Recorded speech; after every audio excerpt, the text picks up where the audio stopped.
শুনো, আমি হলাম এমন একজন আল্লাহ, আমি আল্লাহ যদি ঘুমায়া যাই রে, ও মুসা তাকায়া দেখো, আমি আল্লাহ আসমানের মধ্যে একটা চাঁদ দিয়া দিলাম, আসমানের মধ্যে একটা সূর্য দিয়া দিলাম, হাজার হাজার লক্ষ লক্ষ তারকারাজি দিয়া আমি আল্লাহ আসমানকে সাজাইলাম। ও পয়গম্বর মুসা শুনো, আমি আল্লাহ তো তোমাদের জন্য আসমানের মধ্যে ফিট করে দিলাম চাঁদ, আসমানে ফিট করে দিলাম সূর্য। তুমি যখন দিনের বেলা বের হয়ে যাও, আমি আল্লাহ ওই যে সূর্য আছে, সূর্যকে বলে দেয়, সূর্য রে আমার বান্দাগুলোর জন্য আবার তাপের বড় প্রয়োজন হয়ে গেছে, খেতে খামারের মধ্যে রোদের তাপের প্রয়োজন পড়ে, এই দুনিয়ার আলোটাকে সুন্দর করে সাজানোর জন্য আসমানের মধ্য থেকে একটা সূর্যের লাইটের প্রয়োজন আছে না নাই? আরো জোরে বলেন আছে না নাই? এই প্যান্ডেলটা কতটুকুই হবে বলেন, এর মাঝে কতটা লাইট লাগানোর পরেও দেখা যায় দিনের আলোর মতো কিন্তু হয় না। আল্লাহ বলেন দুনিয়ার মানুষরা তাকায়া দেখো, আমি আল্লাহ কেমন একজন রহমান, আমি আল্লাহ কত বড় রহিম, আমি আল্লাহ কেবলমাত্র একমাত্র একটা সূর্য দিয়া দুনিয়াটাকে আমি আল্লাহ আলোকিত করে দিলাম। ও মুসা শোনো, তোমরা যখন রাতের বেলা ঘুমাবে, রাতের বেলা ঘুমাতে গেলে আমি আল্লাহ যদি চন্দ্রটাকে না দিয়া সূর্যটা দিয়া দিতাম, তাহলে তোমার ঘুমের মধ্যে ব্যাঘাত ঘটে যাইত।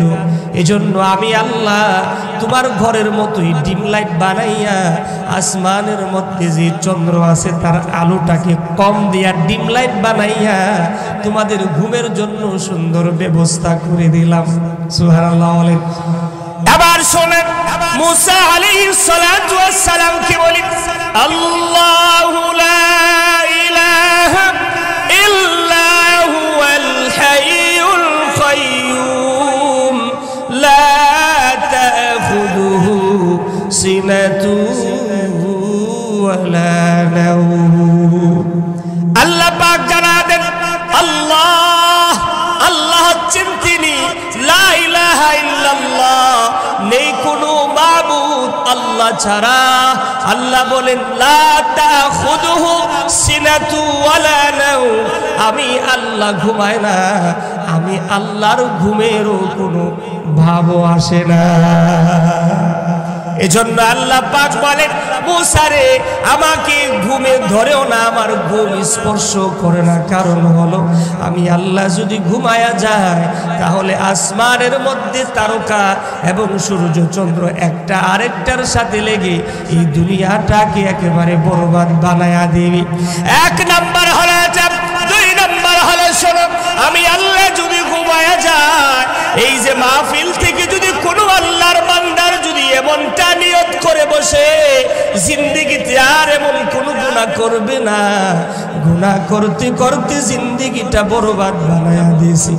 এবার এখান থেকে যাওয়ার পর আল্লাহর বান্দাটা ঘরের ভিতরে গিয়ে নামাজের মুসল্লাটা পশ্চিম দিকে দাঁড় করায়া দিয়া ওযু বানায়া 4 রাকাত 2 রাকাত নামাজ আদায় করে এবার নামাজের মুসল্লার মধ্যে বসে আল্লাহ পাকের কথা স্মরণ করে তওবার নিয়ত করে বসে যখন আমাকে ডাক দিবে আর বলবে আল্লাহ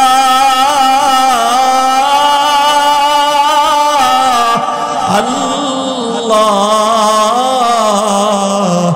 জিন্দেগিতে কতগুলো গুনাহ করলাম, রব্বুল আলামিন তওবা করলাম, আমার জিন্দেগির গুনাহগুলো আপনি মাফ করে দেন। রব্বুল আলামিন জাহান্নামের মধ্যে যদি আমাকে ফেলাও, আয় আল্লাহ আমি জাহান্নামের আযাব সহ্য করতে পারবো না। রব্বুল আলামিন দুনিয়ার সামান্যটুকু আগুনের এই কঠিন অবস্থায় আমি সহ্য করতে